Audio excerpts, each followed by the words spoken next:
rasul yang disebut di dalam Al-Quran secara terperinci. Termasuk juga di dalam kewajiban setiap orang mukallaf dewasa mengetahui jumlah para rasul yang disebut di dalam Al-Quran secara terperinci. Seluruhnya berjumlah 25 orang.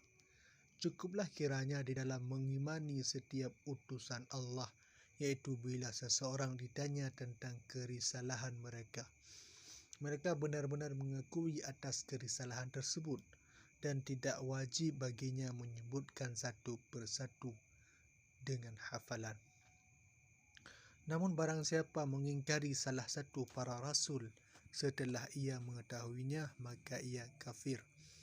Lain masalahnya bila ia ditanya untuk kali pertamanya lalu ia menjawab, "Aku tidak mengerti," maka ia tidak termasuk dihukumi kafir. Adapun selain para rasul yang tersebut di dalam Al-Quran, yakni para rasul dan nabi, maka bagi setiap orang mukallaf wajib mengetahuinya secara ijmal, global. Dan wajib pula membenarkan bahawasanya Allah mempunyai beberapa utusan dan nabi secara global, yang tidak ada seorang pun mengetahuinya kecuali Allah sendiri. Jumlahnya sebenarnya lebih dari 25.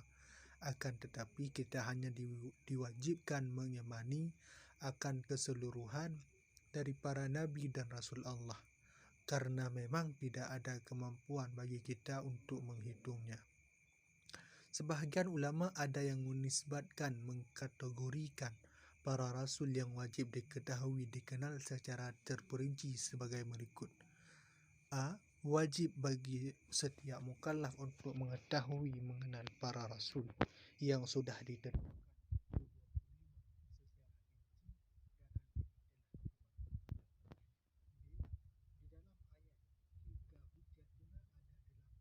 Ada 18 nabi dan rasul, sedang yang 7 tidak disebutkan. C. Di antaranya adalah Nabi Idris, Hud, Syuaib dan Saleh, Zulkifli, Adab, dan diakhiri dengan Nabi terpilih Muhammad. Yang dimaksud dengan kata-kata yang telah dimaklumi di dalam ayat tilka hujjatuna tersebut ialah telah dapat dimaklumi bahawa jumlah para rasul itu ada 25 yang tersebut di dalam Al-Quran.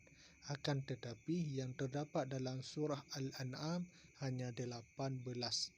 Sebagaimana firman-Nya, "Wa tilka hujjatuna atainaha Ibrahim ala qaumih narfa'u darajatin man nasha' inna rabbaka hakimun halim. Wa wahabna lahu Ishaqa wa Ya'qub kullan hadaina wa Nuhan hadaina min qabl wa min dhurriyyatihi Dawud wa Sulaimana wa Ayyub wa Yusuf wa Musa wa Harun wa kadzalika najzi muhsinin wa Zakaria wa Yahya wa Isa wal Ilyas kullum minas salihin wa Ismail wal Yas'a wa Yunus wa Lutan wa kullan faddalna 'alal 'alamin." Dan itulah hujah kami yang kami berikan kepada Ibrahim untuk menghadapi kaumnya. Kami tinggikan siapa yang kami kehendaki beberapa derajat. Sesungguhnya Tuhanmu maha bijaksana lagi maha mengetahui. Dan kami telah menganugerahkan Ishak dan Yakub kepadanya. Kepada keduanya masing-masing telah kami beri petunjuk, dan kepada Nuh sebelum itu juga telah kami beri petunjuk, serta kepada sebahagian daripada keluarga Nuh, yaitu Daud, Sulaiman, Ayub, Yusuf, Musa dan Harun. Demikian kami memberi balasan kepada orang-orang yang berbuat baik. Dan Zakaria, Yahya, Isa dan Ilyas semuanya termasuk orang-orang yang saleh. Dan Ismail, Ilyas, Yunus dan Lut masing-masing dari mereka kami lebihkan derajatnya di atas umat di masanya.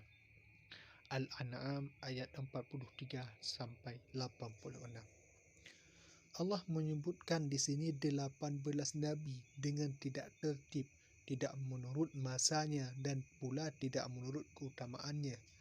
Akan tetapi ada masalah persoalan yang sangat halus, peka hingga dijadikan ketertiban itu sendiri, yaitu bahwasanya Allah pertama kali menyebutkan Nabi Nuh, Ibrahim, Ishak, dan Yakub karena mereka ini leluhur nenek moyang para nabi. Kemudian dari beberapa pangkat yang dihargai setelah kenabian mereka, di antaranya adalah kerajaan, kekuasaan, dan pemerintahan.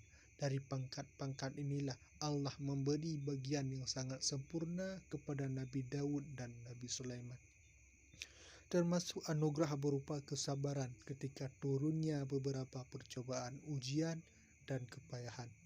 Dan Allah mengkhususkan martabat ini kepada Nabi Ayub.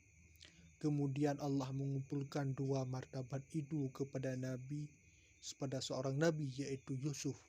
Dia seorang nabi yang penyabar dan tahan uji dalam menghadapi segala kesulitan dan cobaan, hingga Allah memberinya kerajaan Mesir beserta pangkat kenabian. Dan termasuk pula predikat yang dihargai dalam keutamaan para nabi ialah mukjizat dan tanda-tanda bukti kenabian.